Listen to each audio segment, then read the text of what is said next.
Hi, I'm Michelle Renee Hiatt of American Quilter Society, and we are at AQS QuiltWeek Daytona, and we are in our brand new category to all 5 shows this year, and it is the modern category.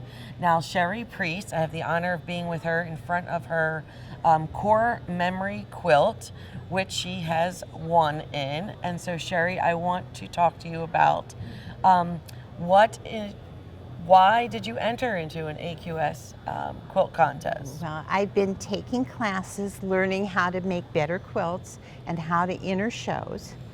But I've entered local shows, but nothing big. And I have a friend at home, Margaret, who belongs to AQS, who kept sending me emails and saying, you should do this, you should do this. And she finally pushed so hard that I did it. Well, we're glad you did. Yeah. It's a beautiful quilt. So tell me a little bit about what was your inspiration for this design, because it's an original design. Right. Well, I'm a data processing person my whole career. I've worked in business, I've taught computers, done consulting, but my father was also in computers. And so to be as old as I am and have a parent who worked in computers is pretty amazing. So when I started, there weren't any chips. There were cores. Yes. And so I got the idea, I'd done a motherboard quilt, and I got the idea to do another computer-based quilt. And these are metal memory cores that you would wire together to store the zeros and ones that store the data. And I said, people probably don't know about that. I'm going to make a quilt about that. Well, I love it because I do remember it. And then your color inspiration comes from? I like bright colors. I tend to embrace color. And when I was a teenager, I had an orange bedroom, so that probably has something to do with the orange. Plus, I had a lot of orange in my stash at the time I started this. Which I don't. Yes, I understood that. Yes, we took a class together. So that's it. And then these fabrics have, some of them have a little metallic twinkle to them. Yeah, it gives a little sheen, which reminds me of the little mechanics that were in. Right, because these would have been metal, and then these things would have been wires. Yeah, it's really done really well. Now, you partnered with someone to quilt it. Right, I found John Chaperos, who's down near DC in Virginia, and I sent it to him, crossed my fingers, and he did these 1/8-inch lines. And they are fabulous. It made my quilt look even better. Yeah, so, it's fantastic. Yeah. Now, did you piece this, foundation piece this? This is improv pieced without a ruler. Really? You did a fabulous job. Okay.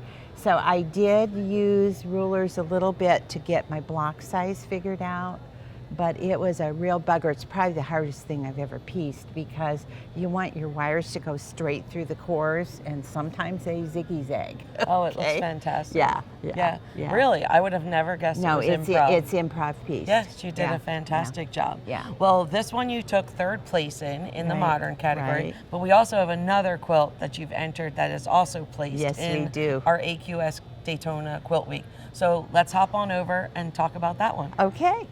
All right, so we've jumped over to our category 8, which is first time entry at an AQS quilt contest. And this one, you got 1st place in.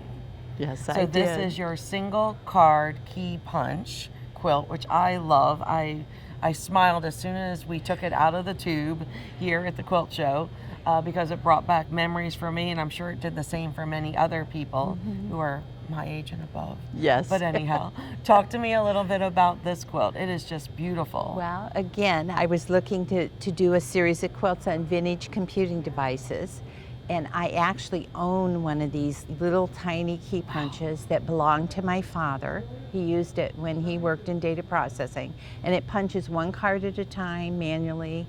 The buttons are all worn off, the numbers are worn, and that's why these numbers look so different. But which they are, if we could stop and speak about them for a moment, those are not foundation pieced either. No, they are pieced and not appliqued, but they are improv pieced. That is improv amazing. Pieced. The curves, the straight lines, everything. You did a terrific job. And I have to say, I think I did the number 8 more than once. That's okay. It turned out fabulous.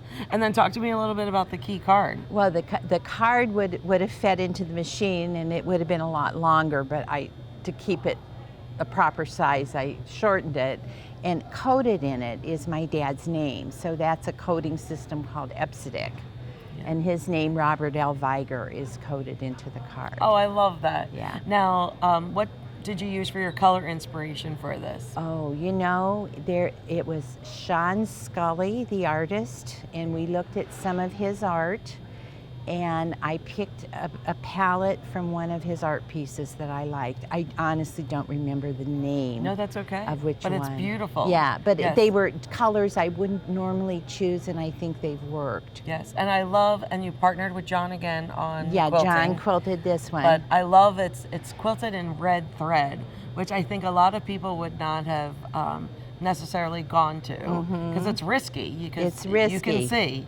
But it turned out stunning, right. And it's just magnificent. But the side with the card is not red, so he changed colors in the middle, and he changed directions.